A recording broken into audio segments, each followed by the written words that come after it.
এই ভিডিওতে আমরা দেখব কিভাবে মাত্র 10টা রুল শিখে কানেক্টরে 5-এ 5 পাওয়া যায়।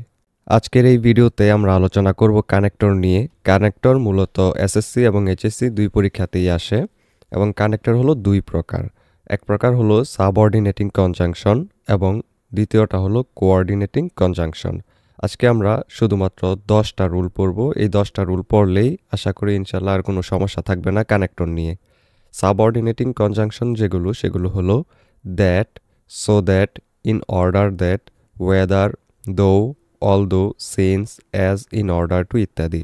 এবং কোঅর্ডিনেটিং কনজাংশন সেগুলো হলো and, but, or, therefore, as well as soon as, both, and, yet, still, either or, neither nor, so, otherwise, while, whereas, not only but also, এরপর both, and, so that, no sooner, dot, that ইত্যাদি। এবার চলো এই যে ওয়ার্ডগুলো সেগুলো কোথায় কিভাবে বসে সেই রুলসগুলো আমরা জেনে নেই। এই যে কানেক্টর, এই কানেক্টরগুলো হলো যেই জিনিসটা বা যে শব্দটা দুইটা বাক্যকে অথবা দুইটা ক্লজকে জোড়া লাগায় সেইটাকে বলা হয়।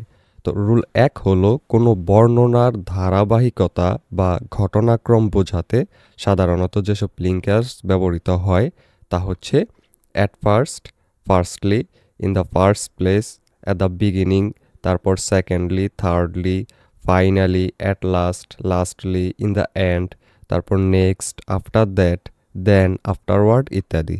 এটার যদি আমরা একটা এক্সাম্পল দেখি তাহলে এটা ক্লিয়ার হয়ে যাবে। যেমন if you want to do well in the examination, you have to do certain things. যদি তুমি পরীক্ষায় ভালো করতে চাও তাহলে তোমাকে কিছু গুরুত্বপূর্ণ কাজ করতে হবে, নির্দিষ্ট কিছু কাজ করতে হবে। যে কাজগুলো করতে হবে সেগুলো এখানে কয়েকটা দেওয়া আছে। যেমন এইটা, you have to read attentively, তারপর বলছে you have to memorise some important answer to questions. এই যে কথাগুলো বলছে এখানে একটার পর একটা একই বিষয়ে সাজেশন দেওয়া হয়েছে। যেহেতু একই বিষয়ে দেওয়া হয়েছে তাই আমরা এই ঘটনার ক্রম বুঝাইতে এই যে অ্যাট ফার্স্ট, ফার্স্টলি এগুলো দিয়ে আমরা লেখা শুরু করব। তাহলে এখানে আমরা অ্যাট ফার্স্ট অথবা ফার্স্টলি দিতে পারি যে কোনো একটা। তো আমরা দিলাম অ্যাট ফার্স্ট। প্রথমেই যেটা করতে হবে সেটা হলো তোমাকে ভালো করে মনোযোগ দিয়ে পড়তে হবে। এরপর সেটা হলো সেকেন্ডলি অর্থাৎ দ্বিতীয়ত, you have to memorise some important answers to questions, অর্থাৎ কিছু গুরুত্বপূর্ণ প্রশ্নের অ্যান্সারগুলো তোমার মুখস্থ করতে হবে।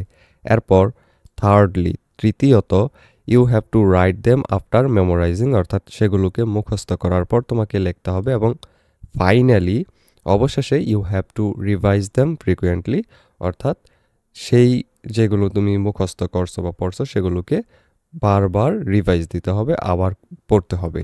তো এইখানে কয়েকটা জিনিস আমরা দেখলাম। প্রথম যেই তিনটা ছিল, চারটা মূলত এখানে আছে, চারটার মধ্যে প্রথম তিনটাকে আমরা ফার্স্ট, সেকেন্ড, থার্ড এগুলো এরকমভাবে দিয়ে লিখলাম, কিন্তু একদম শেষেরটার আগে দিলাম আমরা ফাইনালি, অর্থাৎ এটা যেহেতু শেষ তাই আমরা এখানে ফাইনালি লিখলাম। তো এরপর রুল নাম্বার 2 হলো সাদৃশ্য বা মিল বুঝাইতে যেসব লিঙ্কার বা কানেক্টর ব্যবহার হয় সেগুলো হলো সিমিলারলি, তারপর ইন দ্য সেম ওয়ে, তারপর ইন দ্য সেম ম্যানার এগুলো। এরপর রুল 3 হলো বৈসাদৃশ্য বা অমিল বুঝাতে যেই লিঙ্কারগুলো ব্যবহার হয় সেগুলো হলো on the contrary, on the other hand, তারপর ইনস্টিড অফ অথবা ইন লিউ অফ। এখানে যেগুলো সবচেয়ে গুরুত্বপূর্ণ সেটা হলো অন দ্য কন্ট্রারি এবং on the other hand.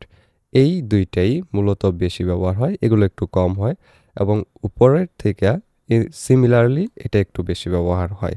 R rule 1-এ যেগুলো দেখছিলাম আমরা, এখান থেকে এই যে অ্যাট ফার্স্ট বা ফার্স্টলি, তারপর এখান থেকে সেকেন্ডলি, থার্ডলি, ফাইনালি অথবা অ্যাট লাস্ট বা লাস্টলি, এই জিনিসগুলোই সবচেয়ে ব্যবহার বেশি হয়। এরপরে দেন বা আফটার দ্যাট এগুলো খুব কম, তবে এগুলো মাঝে মধ্যে ব্যবহার হয়। এরপর দেখো রুল 4 হলো কোনো বক্তব্যে অতিরিক্ত কিছু যোগ করতে বা বাড়তি কিছু বলতে যেসব লিঙ্কার ব্যবহৃত হয় তা হচ্ছে এই যে ইন এডিশন টু, ফার্দার মোর, এরপর মোর ওভার, বিসাইডস। এইখান থেকে সবচেয়ে বেশি ব্যবহৃত হয় হলো মোর ওভার এবং এই যে বিসাইডস এটা। এরপর দেখো এটা দিয়ে একটা এক্সাম্পল এখানে দেয়া আছে, যেমন the paragraph and essays are different from each other, অর্থাৎ প্যারাগ্রাফ এবং এসে বা রচনা এই দুইটা একটা থেকে আরেকটা একটু ডিফারেন্ট। এরপর এখানে বলছে দেয়ার আর সাম সিমিলারিটিস বিটুইন দ্যাম, এদের মধ্যে কিছু সিমিলারিটিস অর্থাৎ সাদৃশ্য রয়েছে বা মিল রয়েছে। তো আমরা এখানে দিলাম হলো বিসাইডস, পাশাপাশি, পাশাপাশি এগুলোর মধ্যে কিছু মিল রয়েছে। তো যেই মিলগুলো রয়েছে সেগুলো হলো এই যে এখান থেকে আমরা শুরু করব ফার্স্টলি মিল রয়েছে এইটা, তারপর সেকেন্ডলি আরেকটা মিল রয়েছে, তারপর ফাইনালি যেই মিলটা রয়েছে সেটা হলো এইটা, there is a concluding sentence in it to bring the main idea to a close. এরপর সিমিলারলি অর্থাৎ একইভাবে the essay also consists of a beginning, a middle and an end. এর পরবর্তীতে রুল নাম্বার 5 হলো, যা স্বাভাবিক হওয়া উচিত তা না বুঝিয়ে যদি অন্য কিছু বোঝায় তাহলে বা বিপরীত কিছু বোঝায় তাহলে যেই লিঙ্কারগুলো ব্যবহার হয় সেগুলো হলো though, although, but, in spite of, despite, nevertheless ইত্যাদি। এখান থেকে সবচেয়ে বেশি যেটা ব্যবহার হয় সেটা হলো বাট, এরপর দো বা অলদো, এই তিনটেই সবচেয়ে বেশি ব্যবহার হয়, এগুলো একটু কম হয়। তো এখান থেকে আমরা এই তিনটা মুখস্থ করে রাখব। এরপর এখান থেকে যদি আমরা একটা এক্সাম্পল দেখি, যেমন Rohan worked very hard, Rohan অনেক বেশি পরিশ্রম করেছে, নেভারদালেস he could not prosper in life, তবুও অথবা যদিও সে জীবনে প্রসপার বা উন্নতি করতে পারে না। এখানে দেখো নেভারদালেস দেওয়া হয়েছে, এই নেভারদালেসের জায়গায় আমরা দিতে পারি বাট, তারপর অলদো, দো, যে কোনো একটা দিতে পারি। এরপর এখানে আরও একটা কথা বলা হয়েছে he is poor, he is honest, এখানে আমরা দিব দো, যদিও সে গরিব সে সৎ, তাই আমরা এখানে দো দিতে পারি। এরপর দেখো রুল 6 হলো, কোনো বর্ণনায় উদাহরণ দিতে হলে সাধারণত যেসব লিঙ্কার ব্যবহৃত হয় তা হচ্ছে এগুলো, যেমন for example, for instance, such as for example. এখান থেকে সবচেয়ে বেশি গুরুত্বপূর্ণ হলো ফর এক্সাম্পল এবং সাচ অ্যাজ, এই দুইটাই মূলত ব্যবহার বেশি হয়। তারপরও এগুলো জেনে রাখা ভালো, কারণ লেখার মধ্যে এগুলো আসে, এই সবগুলোর মানে একই, অর্থ হলো উদাহরণস্বরূপ। এখানে যেমন একটা এক্সাম্পল আমরা দিলাম, সেটা হলো there are many kinds of birds in our country, আমাদের দেশে বিভিন্ন রকম পাখি আছে। তো এখন আমরা বলবো যেমন, যেমন সাচ এস দ্য ডাভ, তারপর আছে দ্য ম্যাকপাই, তারপর আছে দ্য ক্রো, তারপর আছে দ্য স্প্যারো। এখানে অনেকগুলো পাখির প্রকার বোঝানো হয়েছে, এই জন্য আমরা লিখলাম সাচ এস, অর্থাৎ যেমন। সাচ এসের অর্থ হয় যেমন অথবা উদাহরণস্বরূপ। এরপর রুল 7 হলো, কোনো কাজ বা ঘটনার ফলশ্রুতি বা ফলাফল বুঝাইতে যেই লিঙ্কারগুলো বা কানেক্টরগুলো ব্যবহার হয় সেগুলো হলো consequently, hence, therefore, as a result. এখান থেকে সবচেয়ে বেশি কনসিকুয়েন্টলি, তারপর অ্যাজ এ রেজাল্ট, এই দুইটা ব্যবহার হয়, এগুলো একটু কম হয় কিন্তু অর্থ একই, অর্থাৎ এটার অর্থটা হলো এর ফলে বা ফলস্বরূপ। এখানে একটা এক্সাম্পল আছে, যেমন Sumaiya is a hard working girl, Sumaiya একজন কঠোর পরিশ্রমী মেয়ে, she was very much attentive to studies and worked very hard, সে খুব মনোযোগী ছিল পড়ালেখায় এবং খুব কঠোর পরিশ্রম করেছিল।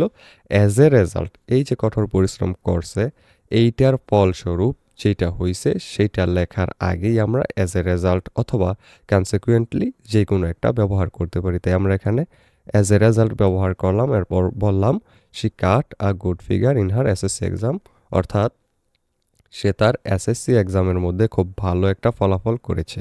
রুল 8 হলো, কোনো বিষয়ের বর্ণনায় সমাপ্তিতে বা উপসংহারে অথবা সংক্ষেপে প্রকাশ করতে যেসব লিঙ্কার ব্যবহার হয় তা হলো ইন কনক্লুশন, তারপর টু কনক্লুড, ইন ফাইন অথবা in brief, in short, to sum up, এগুলো ব্যবহার হয়। এইখান থেকে এগুলো খুব কম ব্যবহার হয়, তবুও ইন কনক্লুশন, তারপর এখানে আরেকটা আছে ইন শর্ট, এই দুইটা একটু বেশি ব্যবহার হয়, তবে এই রুলটা একটু কমই ব্যবহার হয়। তবু আমরা ইন কনক্লুশন বা ইন শর্ট এটা আমরা একটু শিখে রাখি, কারণ এটা শেষে কোনো কিছুর সমাপ্তি বুঝাইতে ব্যবহার করা হয়। এখানে একটা এক্সাম্পল দেওয়া আছে, বলা হয়েছে I want to say that every man should take care of his health. ধরো কোনো একটা প্যাসেজে হেলথ নিয়ে বা স্বাস্থ্য নিয়ে কথা বলা হচ্ছে এবং সবার শেষে যে একটা কথা বলা হয়েছে স্বাস্থ্যের উপরে, সেটা হলো এটার উপসংহার বা কথাটা বলে সমাপ্ত করে দেওয়া হয়েছে। ওইটাই হলো এইটা, টু কনক্লুড, অর্থাৎ সমাপ্ত করতে গেলে বা সহজে এক কথায় বলতে গেলে আমি বলতে চাই যে সবারই তার স্বাস্থ্যের খেয়াল রাখা উচিত। এরপর দেখো রুল 9, এটা হলো কিছু কিছু প্রোনাউন সেন্টেন্স লিঙ্কার হিসেবে ব্যবহৃত হয়, যেমন ব্যক্তি বুঝাইতে ব্যবহৃত হয় হু, হুজ, হুম, এবং বস্তু অর্থে ব্যবহৃত হয় হলো দ্যাট, হোয়াট, সময় এটা, এবং সময় বুঝাতে ওয়েন এবং স্থান বুঝাতে ওয়ার ব্যবহৃত হয়। তো এইখানে এগুলোর যেই এক্সাম্পল সেটা আমরা পরবর্তীতে কিছু কোয়েশ্চেন সলভ করার সময় দেখব। রুল 10-এ দেখো, এটা হলো এছাড়া কারণ বুঝাইতে ব্যবহৃত হয় অ্যাজ বা সিন্স, এগুলো আর কি। তো এখানে আমরা 9-এ যেটা দেখছি সেটা হলো ব্যক্তি বুঝাইতে ব্যবহার হয় হু, অর্থাৎ কাকে, হুজ হলো কার এবং হুম হলো কাকে। হু হলো কে, হুজ হলো কার এবং হুম হলো কাকে। এরপর বস্তু অর্থে ব্যবহৃত হয় হলো দ্যাট অথবা হোয়াট। এরপর সময় বুঝাতে যেটা ব্যবহার হয় সেটা হলো ওয়েন। এখানে আমরা দেখলাম, এবং অ্যাজ বা সিন্স ব্যবহার হয় হলো কারণ বুঝাইতে। তো এগুলো দিয়ে আমরা একটু প্র্যাকটিস যদি করি, প্রথমটা দেখো, এখানে বলছে the plants grow well on hillsides, অর্থাৎ গাছপালা যেই পাহাড়ি জায়গাগুলো আছে সেগুলোতে একটু ভালো জন্মায়। এরপর ড্যাশ দিয়ে বলছে দ্য রেইনফল ইজ অ্যাবান্ডেন্ট। এখানে দেখো হিল সাইড যে কথাটা বলছে সেটা একটা জায়গার কথা বলছে। তো জায়গার কথা বললে পরে ওইটাকেই রিপ্রেজেন্ট করার জন্য আমরা জানি এই যে ওয়ার ব্যবহার করা হয়। একটু আগে আমরা এখানে দেখলাম, এই যে যেমন ব্যক্তি বোঝাতে, বস্তু বোঝাতে, সময় বোঝাতে এবং স্থান বুঝাইতে এই যে দেখলাম হলো ওয়ার ব্যবহৃত হয়। এখানে আমরা দিলাম হলো ওয়ার, যেখানে দ্য রেইনফল ইজ অ্যাবান্ডেন্ট, অর্থাৎ বৃষ্টিপাত হয় প্রচুর। এরপর দেখো আরেকটা ড্যাশ দিয়ে বলছে ওয়াটার ডাজ নট স্ট্যান্ড। এখানে বলছে পানি সেখানে আটকে থাকে না। তাইলে আমরা বলতে পারি বাট, কিন্তু পানি সেখানে আটকে থাকে না, যার কারণে সেখানে বৃষ্টিপাত প্রচুর হইলেও পানি না আটকার কারণে গাছপালা পানি নিচে পড়ে না এবং গাছপালা খুব ভালোভাবে বেড়ে ওঠে, বৃষ্টিপাতটা ঠিকমতো তাদের গোড়ায় পানি এনে দেয় বলে। এরপর the seedlings are transplanted over vast areas in rows in short intervals, এখানে কোনো কিছু নাই। এরপর সি নাম্বারে বলছে a certain stage in its growth, অর্থাৎ একটা নির্দিষ্ট পরিমাণ বড় হলে টুইক্স আর কেয়ারফুলি সিভিয়ার্স, অর্থাৎ এগুলোর ডালপালাগুলো যেগুলো আছে সেগুলোকে কেটে দেয়া হয়। তো এইখানে আমরা বলতে পারি যে একটা নির্দিষ্ট সময় পরে। তো এই কারণে আমরা লিখলাম হলো after a certain stage in its growth twigs are carefully সিভিয়ার্ড।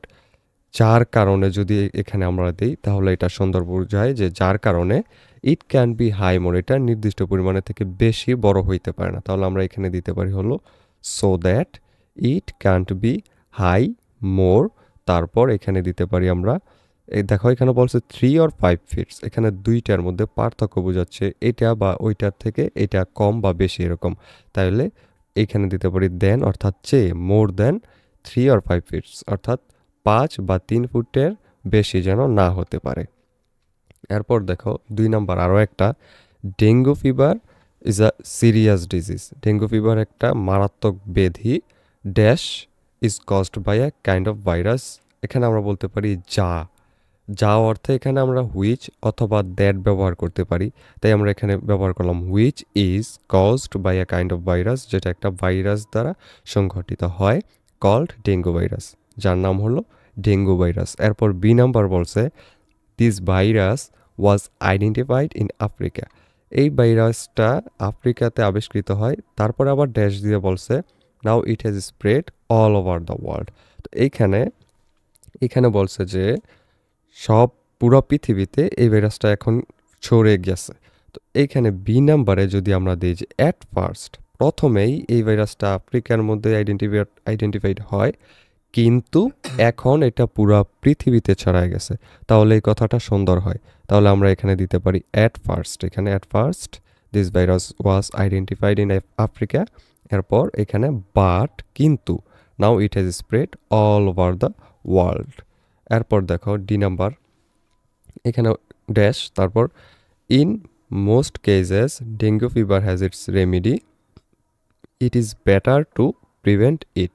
তো এখানে আমরা বলতে পারি যদিও ডেঙ্গু জ্বরের কিছু প্রতিষেধক বা ঔষধ আছে, আমাদের জন্য কোনটা ভালো, ইট ইজ বেটার টু প্রিভেন্ট ইট, অর্থাৎ এটা যেন আমাদের না হয়, প্রতিরোধ করাটা এটাকে আমাদের উচিত। তাহলে আমরা এখানে দিতে পারি অলদো। এরপর দেখো এখানে we keep our duelling places clean, we can easily avoid this disease. বলা হয়েছে আমরা এই রোগটাকে খুব সহজেই অ্যাভয়েড করতে পারি বা এটা যেন আমাদের না হয় সেরকম ব্যবস্থা করতে পারি। কখন? যদি আমরা কিছু করি তাহলেই। তো এখানে আমরা অ্যান্সারটা কি দিতে পারি, if we keep our duelling places clean, অর্থাৎ আমাদের বসবাসের জায়গা যদি আমরা পরিষ্কার রাখি, তাহলে এখানে আমরা দিলাম হলো ইফ। এরপর দেখো আরও একটা 3, এটা দিলাম আমরা এবং আমরা অ্যান্সারও দিয়ে দিলাম। তোমরা একটু ভিডিওটা পজ করে দেখে নিতে পারো।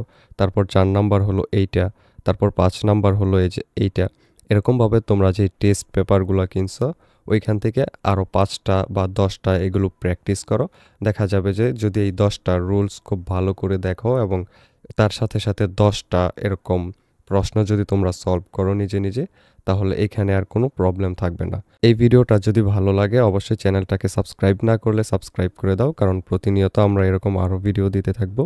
পরবর্তীতে কোন সাবজেক্টটা নিয়ে ভিডিও করলে তোমাদের উপকার হবে সেটাও কমেন্ট করে জানাতে পারো এবং অবশ্যই একটা লাইক করে দাও, ফ্রেন্ডদেরকে ভিডিওটি শেয়ার করে দাও। পরবর্তী ভিডিও পর্যন্ত টেক কেয়ার।